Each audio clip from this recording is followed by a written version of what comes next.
Hello, everybody, and look at that! Look at that awesome 3D Virgin logo.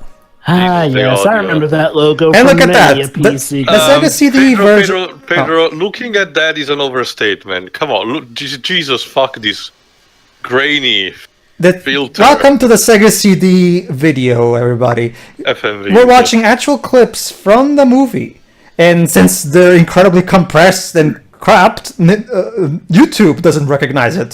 So points for that. I'll be honest. In terms of where the movie is now at this point, in the future dystopian, this kind of grainy thing actually kind of works. The machines rose from the ashes of the Remember, Joe, this is narrator. Their war to exterminate mankind had raged for decades, but the final battle would not be fought in the future. We've all seen the movie. We know how it goes. Yeah. Everything changed with the machines attack. Yes. And look at that, guys. This one has the Terminator theme. Well, the Mega Drive one also had it. Too. But does it have the proper remix from the second movie? No, this is from the first. No, this is God, that's right. This is based on the movie. Yeah. Yeah, the first movie has a slightly different beat. The second one had dun dun dun dun dun. I know. There you go, tell Nick Rudy there. Probe Software was developing the Mega Drive version. David Perry and his team were and there you go, Tommy Tallarico doing the music, of course. David Perry and his team were doing the Sega CD game because Dave Perry was apparently a big fan of the Sega CD because it allowed him to have CD music and more space for stuff. This is the console that David and his team chose to work on. So this is basically the go-to Terminator 1 video game. Basically, I don't know if they've made any more Terminator 1 video games in the later years. Did they? I don't know. I don't know. Anyway, I'm going to load a state so I don't have to enter code. But you can enter a code so you can go into the bug menu. So you can start with either one of the more powerful guns. You can choose how many lives you have and how many bombs you start with. So that's pretty cool. Well, I'll not be 99 bombs. You can also include activate an invincibility cheat. However, for this game, I will not be doing that because the game is short enough and it's more doable even without invincibility. So. Technically, every game is doable without invincibility. It just depends on, how much patience you got. All right. And considering I don't have much, good job I'm not doing this game. Dwibs, practice makes better. Yep. Yeah. I've been doing that with the Mega Man X series. So yeah, here's an interesting thing. The Mega Drive version made by Probe Software was actually, believe it or not, a downgraded port of this one. It was based on the work that David Perry was making. But basically, think of the Mega Drive game that we played as a downgraded version of this game. Oh, I get it. So it's like the Dracula X to this game's is Rondo Blood. Kinda. There you go. Oh yeah, this is the version where for some reason the Terminators are easier to kill than the humans. Great As music. you can see right here, Kyle Reese has perfected the art of running in midair while jumping. Yeah, one of the more noteworthy things about this game is the music by Tommy Tallarico. The music in this game is awesome. I mean, even the AVGN pointed this out in his Terminator 1 compilation. It's classic Tommy Tallarico, like really awesome, catchy tunes that take full advantage of the Sega CD's hardware. Here's the first major problem with this game, however. Unlike Earthworm, this was something that David and his team would fortunately get right in Earthworm Jim. Unfortunately, the shooting controls are not the best, in the sense that you can shoot upward and diagonally, but you can shoot downward and diagonally, which would be very helpful. You can, however, do that when you're climbing a ladder. It's weird. Fortunately, so basically, hope that you're near a ladder. Fortunately, it's not that bad once you get used to it. Fortunately, the game doesn't require you to shoot downward that much, so it's not that bad. So yeah, basic. As you can see, just like the Mega Drive game, this is a basic shoot 'em up, but it's far more fun because the levels are far more interesting visually. The music is way better. And can see that. And the game overall is just more memorable. More fair. Yeah, it is definitely. But here's interesting. I'll bring that up later, Joe. You'll see. Go ahead, Joe. I must say, judging from the music and the way the game runs, if it weren't for the it's not exactly like a PS1 era Mega Man game, but it's close. I think. Well, remember this, there were actually plenty of PS1 games back in the day. Sorry, PS1 games. There were actually a lot of Sega CD games that did that, which was a 16-bit game with with CD audio. Like, for example, the CD version of Mickey Mania by Traveler's Tales, the Sega CD version of Marco's Magic Football. There were plenty of games on the Sega CD that were just Mega Drive upscaled ports, or even just made in for the Sega CD in general, which is the case of this one. Basically, the comparison would be a normal, like I say, quote-unquote normal game on PS3 and Xbox 360, and its remastered version usually for PS4 and Xbox One. Indeed. So another problem. Kyle remembers that he can shoot diagonally whenever he's on the ladder or when he's on the stairs. I mean, that's another thing I think the AVGN pointed out. Like, Contra on the NES perfected the way shooters like these, handle the shooting controls. So it's baffling that practically no one followed that rule anymore. I know, Which is interesting, Teo, because the Contra would never be the hip thing. Figure. And allow me to remind you, Teo, this same team made Earthworm Jim, which follows those controls from Contra. So, I don't know. I guess they wanted to make the game harder because of this. Unfortunately, while the music is good, because it's one of them early CD-based games, it has an issue with looping. Well, that's to be expected with this time period. There's that little gap of silence in between. That's because the game has to reload the track. Again, it's typical of the time. This is a technical limitation of CD games from the time, Dweb. So it's forgivable if you ask me. It wasn't really possible to do it other way. I think future games like in the late PS1 era. Sorry, Teo. It's the only way we managed to skip over the YouTube ID. Keep in mind, I'm the one with the best eyesight in the group. Pedro, did the people who did Aliens vs Predator Requiem do the conversion for this? No, remember, Dwebs, the big problem is that the Mega Drive only had a 16 color. 16. Oh, I love the song in this one. Jeez. Yeah. Metal enough for you? So 90s, man. Yeah, love battle it. in a freaking war zone. No. Tell. We're fighting Terminators in a post-apocalyptic scenario at the sound of Tommy's guitar. Look at those calls. All right, gentlemen, this is Sergeant Rock Metal on the scene now. We are going to rock them. And there you go. Unlike the original, rock them fierce, and we are going to show them the power of rocking America. Sir. All the audience is dead, remember? That's another thing that makes this game better. Unlike the Mega Drive one. Private, we're gonna avenge them. That's another thing that makes this game a lot more enjoyable to me. Like, unlike the NES, Mega Drive, and other ones that the VGN reviewed, this one seems like was definitely made with an effort to actually entertain the player, because this music puts you right in the mood to shoot some Terminators. Ah, yeah. I've seen games that either have effort put in all round, have some effort in some areas but not in others, and in fortunately very few cases, no effort at all. Comes with our semi-job of being commentators. You see a lot out here. Yeah. Yeah, and if you look to your right, I mean, could you imagine them trying to give because imagine if tour companies somehow survived this, and they try to give tours, but everyone looks. And on your right, you will see a desolate wasteland, and on your left, you'll see a desolate wasteland. If they managed to survive, they'd still go out of business not long after. Indeed. So is the plot, we know the plot, but basically the level structure kind of the same of the Genesis Mega Drive version, in a sense that you fall, not even if the level layout is different, the sequence of events is basically the same. Yes, it's following the plot of the Yes, it's basically following the plot of the movie, and it extends. There you go, Jova. We got to the point. This is where the Mega Drive game begins. Here's the difference. In here, it's actually fair because I can actually hit it with grenades from afar, and I can even shoot it better from afar as well. And because I It can doesn't jump. look like you're damaging and the it though. There's no sequence- flashing or anything. And the rate of fire seems to be way more generous anyway. Yeah. Oh, there you go. Which begs the question: why the hell couldn't Probe Software just keep the thing as it was in their port of this? I mean, Let me guess, compressing and fake difficulty. Yeah, I'm probably leaning on fake difficulty. see, the as original, well. the Mega Drive game only has 4 levels. This one has 10. So Okay, Fury time.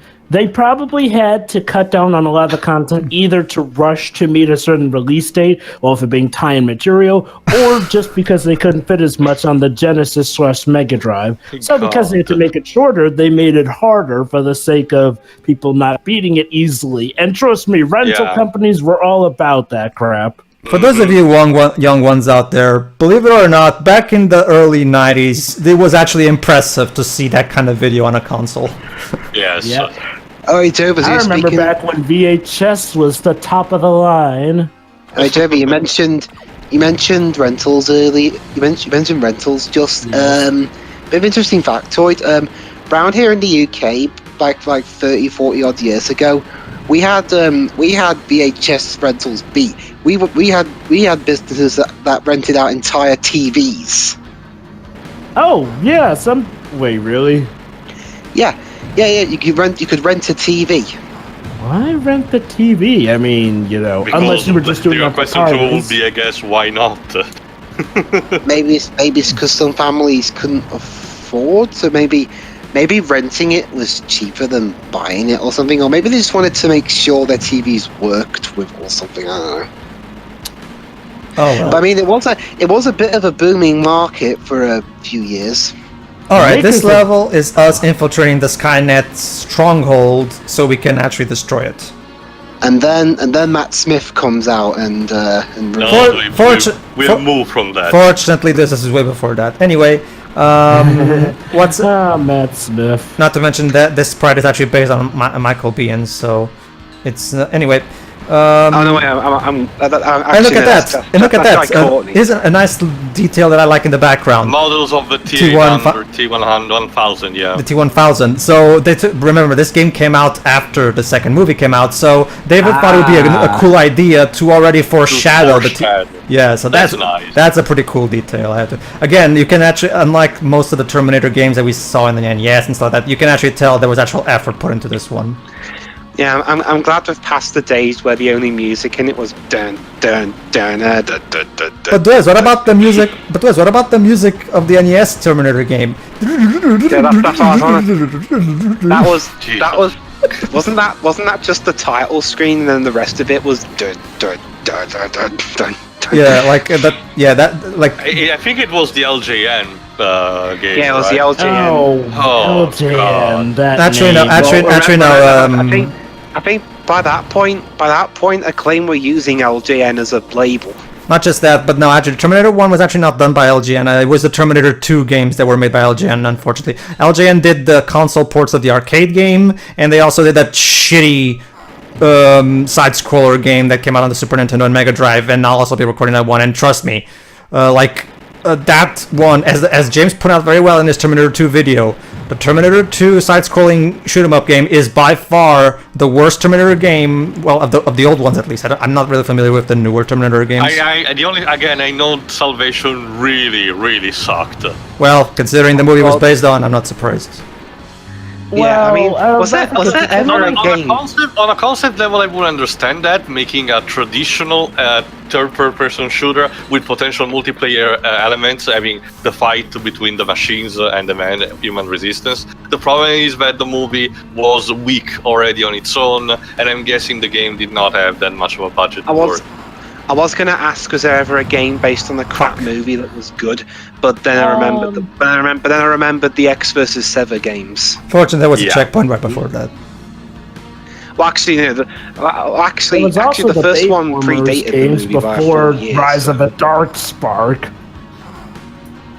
Guess it doesn't count, or does it? I don't know. Oh, the Bayformers games, those count. There we go. Well, it depends on which consoles you're playing on them for some cases. Well, obviously. Oh yeah, slow motion explosion. And All at that's not just the sound of the Terminator theme. Sorry about that. My internet kind of lapsed for a second there. Do you have a time? Go to 15 and 30 or 15, 15 if you can. 15:19. All right. Oh right, this is back in the day when if you played certain sound effects, the music couldn't also play on it. Well, actually, Yeah, overlapping. was it? Oh, okay, I think maybe. There wasn't any music for the first Alright, 2 let's seconds get of this ready. level. Oh, actually, that's more because of the loading. Hold on, Dweebs, click. Yeah. You saying, Pedro? Actually, Joe, but remember CD audio, so it has to load the audio track. So obviously, it's going to take some time to. Robot dogs. Oh, that too. But normally, they usually get that we'll start it up sooner in the level, whereas this one took a while. It's because this was Virgin's first Sega CD game, so I'm guessing by the time Earthworm Jim Special Edition came out, that one loaded the tracks practically instantly. By that point, David and Steam already had the hardware figured out. By this one was their first their first CD game in general, actually. So it's understandable that they didn't have it quite perfectly figured out yet. Yeah, and like me and Tio theorized, the first few ones also had a bit of overlap with the siren sounding, and how some of these older games couldn't play their tracks along with certain ones. So there's that too. Why don't we just fire down? There you go. See, Teo, no, it's actually more easier to find out in this one. The ones that you see that have rubber skin, those are the T600, whereas the other one are just the exoskeletons of the T800 that we see in the movie. So basically, what we see in this, aside from that T1000 foreshadowing, David also thought it would be a cool idea to incorporate that brief throwaway line of the T600 existing as a possible enemy to fight instead of just being T800s, which makes sense. The alarm's going off. What do we do? Oh. We destroy the alarm. Yeah, However, classic video game logic. Destroy the alarm and the enemies will get quieter. Yeah. Yeah, and he's like, must be a false alarm. Moving on. Or mount their Gatling guns like that. There we go. Oh, that's the thing, Jova. They're machines where they can do things like guarding stupid posts, like say a small corner in an elevator, because they can. They do not need to rest or anything like that. I can imagine if that. I was thinking that elevator was just going to keep going and end up taking Kyle to the core of the Earth or something. It would make sense. It would make sense. Yeah. There was a plot in a Doctor Who story where the Daleks planned to drill right to the corner of the Earth and turn the planet into a spaceship. Here's a fun fact here. This is a case of the game trying to do the whole environmental design thing. Like you probably think, oh my god, I'm stuck here. What happened here? Here's what you actually have to do. See this pipe there? That pipe there? Yep. You have to jump on it. There you go. So it's like Sonic. So there you go. Thanks to you falling there, now you know that the pipe can be jumped on. So you'll know that to jump on the other pipes. So there you go. It's kind of like one of those things about teaching the player via the environment kind of thing. Go ahead, Dwebs, you were saying? Carl must have some real motion sickness going through those tubes. Well, I'm pretty sure he practiced for. Yeah, he's a trained he's a trained operative, Dwebs. He's been training his whole life for this. Yeah, trained by the sole reason for the human race's existence, John Connor. Yep, his own son. And by the way, before you asked Dwebs, no, Kyle will not die of a cold in this version. He actually does die. He actually does die, as in the movie. Okay. Yeah, that reminds me. Does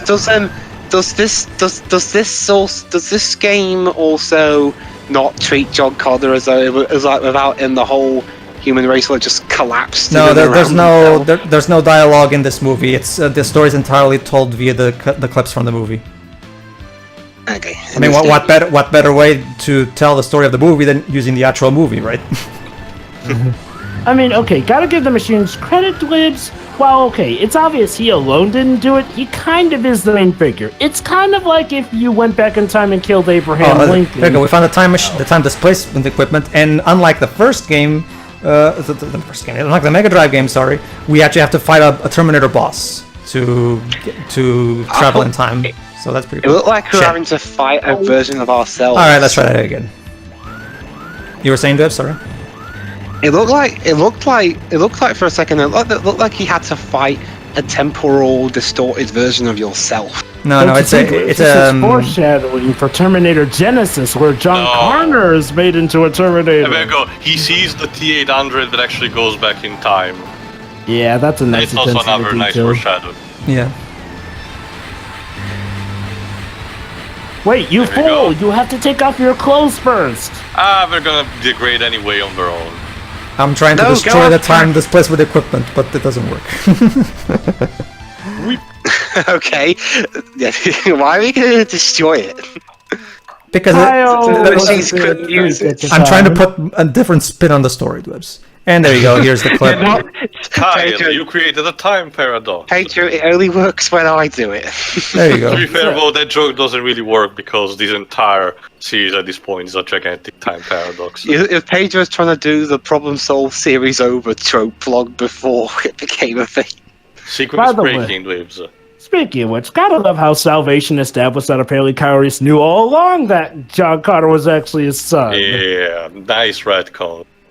They don't show how he got the clothes, but whatever, we don't need to see that. And then Genesis kinda, sorta undid that retcon. It's really... Yeah, but it undid everything else. But hey, now Arnold Schwarzenegger is a rockin' T-1000, Alright, now sorta. Now we're gonna get into the street level of this version. Alright, so does Kyle in this version still look like Lester than likely? No, he looks more like a perv. Well, to be fair, Teo, considering who he got the jacket from, I guess it makes sense. True, it makes sense, especially the enemies we fight. So yeah, in this version we have to fight typical 80s... glamours. Yeah. Which makes sense. Like, again, this is one of those... I'm fine with them doing this. Like, again, my problem with the... I don't know, probably even with the Mega Drive game, having you fight criminals because, well, you gotta have enemies. You can just fight the Terminator. Yeah, you need... I see what the AV Gem was getting at, though. I could swear in the previous level it took your last shots to kill the Terminators and these guys. Don't you see? Humans are tougher than the Actually, there's a good reason for that. That's because, as an homage to the movie, when you get traveled back in time, you lose your weapons back to stage 1. All the weapons you've accumulated in the first 3 levels, you lose. Which makes sense because remember, the movie specified that you can't bring guns, you can't bring anything, you need to go nude. Yeah. So this is them following the movie, which is a nice touch, I'll admit. And but I'm pretty sure I'm pretty sure at least even one shot to the heart's enough to kill you. You were saying that guy's job with the motorcycle was just running around throwing infinite Molotovs. This is the invincibility power-up. Basically, if you pick up body armor, you become invisible for a couple of seconds. Go ahead. Also, nice background, by the way. Oh, the background looks pretty cool, if you ask me. Yeah, that's what I mean. Yeah, like again, the backgrounds in the Mega Drive game were not bad. They were just generic. But here it's more noticeable. But Nick Broody, of course, is a really good artist. So yeah. Some really good visuals in this one. I wonder how they did these things back in the day. They drew them by hand and then they compressed it into sprites that were available on that could be put on the Mega Drive, or in this case, the Mega CD. I love how the opening segment of this tune gives a nice Transformers vibe. See, the thing is, Dwebs, remember, this exact same team went on to make the Aladdin Mega Drive game and the Earthworm Jim games, and the way those games were made is that they literally animate the characters on paper as if they were making an animated film, and then they compress the animations into the Mega Drive. So basically, this looks like a low-resolution version of the process that Cuphead studio did. Yep. This was not. This one still was not done. This particular game did not use that method because, well, the Virgin didn't really have the budget for that kind of thing. It was Disney. What's a nice touch here is like, well, we're not also fighting the cops. We're fighting just the gang. Just the criminals, yeah. And the ladders from the looks of it. That's because that's because when playing this, it has been a while, so I actually forgot how to do this. See, the thing about the ladders is when you jump from a ladder, you can actually jump upward. Like, let's say you're on the middle of a ladder, and and you press the jump button. He literally jumps as if he was on the ground, like he jumps upward. So what you have to do to jump from ladder to ladder is make sure you get to the bottom part of the ladder and then jump, and then you'll be able to jump upward to the other ladder easier. If you try jumping from the top of the ladder, it won't work because you'll hit the ceiling. You know what I mean? It's a bit hard to explain, but if you play, you'll know what I mean. I gotta say, but the district seems a bit more deadly than I recall it being. Like, geez, yeah, that's what it was meaning. Like, this looks more like a RoboCop game than a Terminator game. Yeah. Which I was asking, like, was there like a Sega Genesis Mega Drive version of RoboCop? There was, but from what I can tell, the games were not very good. Sadly. I know there was also actually an adaptation of Frank Miller's Terminator versus RoboCop story. There was. There we go. Up we go. Basically, I haven't used them much, but as you can see, aside from the main weapon, I also have grenades, or bombs in this case, just like in the Mega Drive game. The bombs are gonna be used, like for example, the way you defeat the Terminator in this game is way more faithful to the movie than the one in the Mega Drive game, where you just had to lure him into. And that was it. They cut away. Oh man. Yeah. Well, in here, what it does too. In here, what it does is you lure the Terminator into the thing that crushes him, and then we cut to the clip of the movie of Sarah hitting the button and the Terminator getting squashed and all that shit. Anyway, you were saying, Jova? Yeah. Again, do parents let their kids go out with all these gangsters with their napalm, their killing motorcycles? Jova, I blame the school. Jova, I blame the schools. At least for this case, we know it's Terminator, Jova. In Wally Bear and the No Gang, for no reason at all, the entire district is militarized and in ruins, and the poor kid has to go through with a skateboard just to get to his uncle's house, which looks like basically an abandoned shelter. And now we're in bar. Wonder. It's actually they actually do acknowledge it's tech noir. They literally show the clip of the movie with him entering, and then the camera pans to the sign saying tech noir. So they do acknowledge a tech noir thing. Don't worry. Okay. All right. See you for the next part where we finish the game. See you then. See ya.